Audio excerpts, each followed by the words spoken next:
sorry, boys. I don't sing.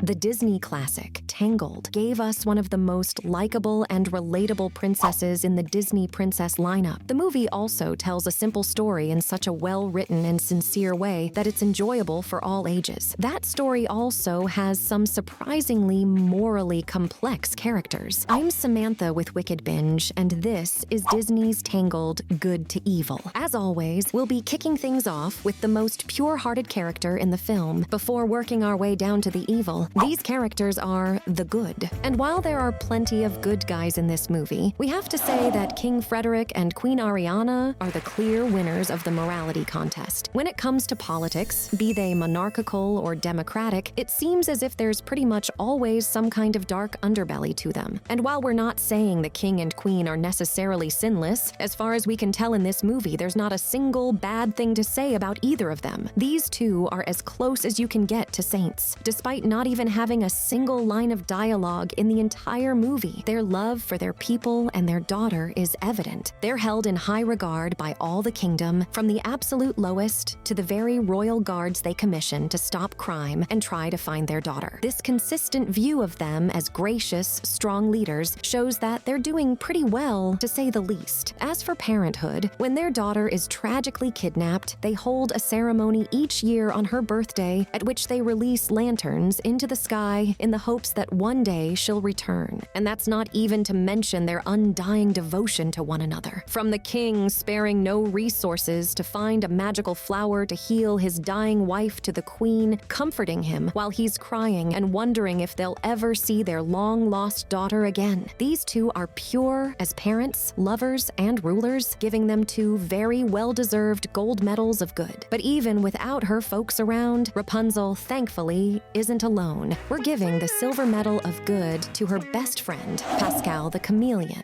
Pascal is a little guy who hangs around Rapunzel, sometimes encouraging her to step out of her comfort zone, but always being there to give her company and play games together. He even indulges her hobbies, like sewing little chameleon-sized dresses for him, earning him some big friendship points. He's also as loyal as they come, helping to pull Mother Gothal back by the hem of her dress when she's trying to kidnap Rapunzel, despite his incredibly tiny size. That shows that he's no doubt a brave little guy who will do anything to protect his loved ones. Why is he smiling at me?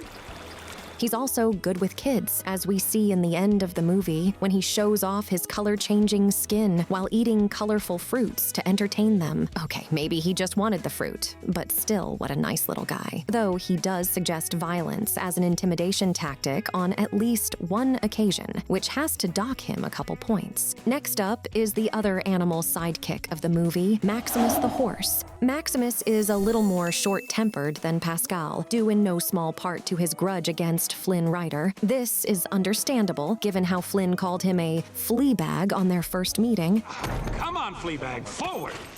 And pressured him to carry him to freedom, despite him being a literal convict. But at the end of the line, he's really just a royal guard horse doing his job, and he is a very good boy. As Rapunzel suggests, he's probably just underappreciated, and ultimately becomes friends with her and even Flynn, who apologizes later. That said, his dedication to tracking Flynn down, as well as the military-esque way the royal guards salute him at the end, makes you wonder how exactly Max enforces his power. Not saying he's doing anything wrong, just really does make you wonder, right? At the tail end of our fully good section, we have Rapunzel. Seeing a Disney princess at the end of a good section, rather than the very beginning, is a surreal experience. And if it isn't, well, it certainly feels like one. To her very strong credit, Rapunzel is no doubt a very sweet, innocent person. She desperately wants to live her own life away from her manipulative kidnapper. I mean, mother. What?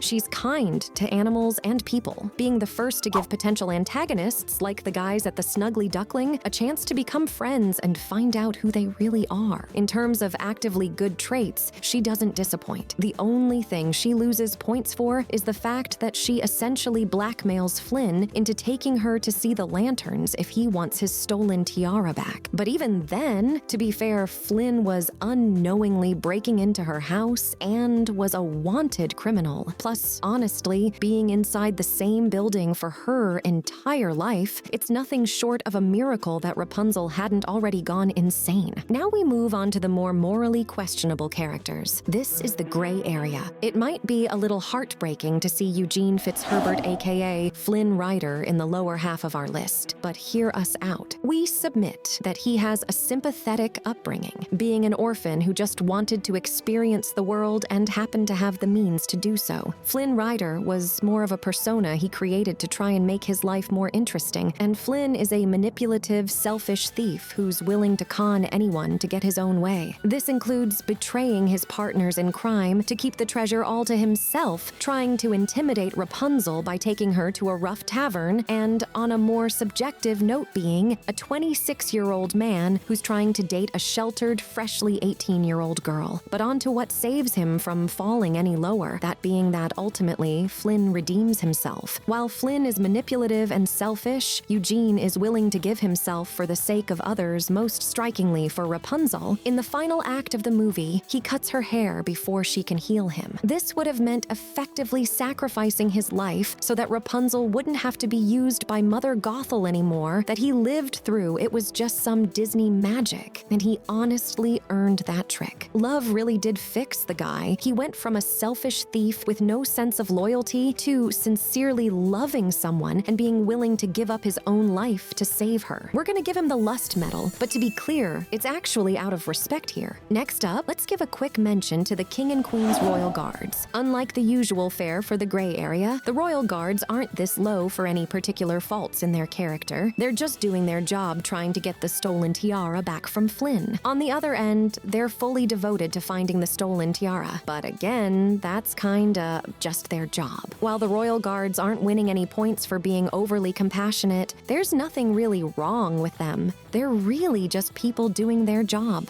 We just unfortunately don't have much overtly good to say for them either. So they're split down the middle.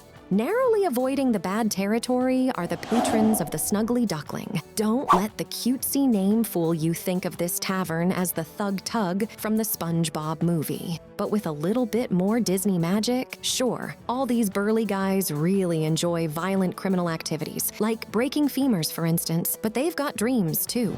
I had a dream. Despite accepting their current criminal lifestyles and taking them with a grain of salt, each of them expresses a desire to dive fully into their own dreams. One becomes a famous pianist, another finds true love, another even collects tiny ceramic unicorns. They're all just living life, and if Eugene is any indication, there's no such thing as it being too late to change your path in life. But sadly, these last couple of characters do no such thing. These characters are the bad to evil. In one last joint entry, the silver medals of evil have to go to the Stabbington brothers. These two are Flynn's former partners in crime. Unfortunately, unlike Flynn, the word former is not there because they cleaned up their act, but rather because, since Flynn betrayed the two of them, they had zero interest in working with him any longer, tracking him down to reclaim their treasure and some revenge. Mother Gothal used their blinding greed to convince Flynn to take the crown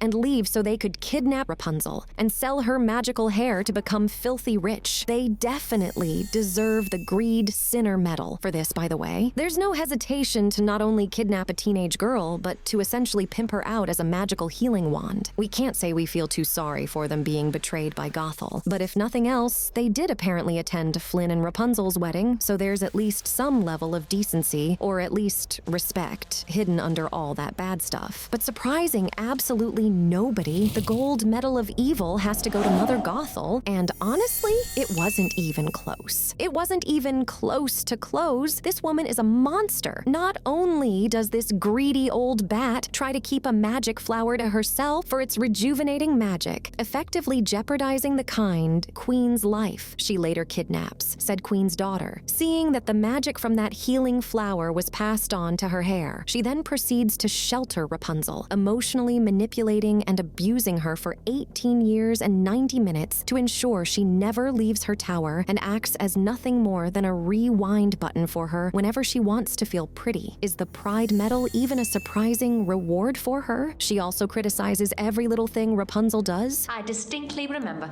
Your birthday was last year. Threatens her for, let me check my notes, asking to go outside, and calls her fat and ugly on multiple occasions. Thankfully, she died when Rapunzel's hair was briefly cut due to her body decaying, yet still being significantly less ugly than her absolutely horrid heart.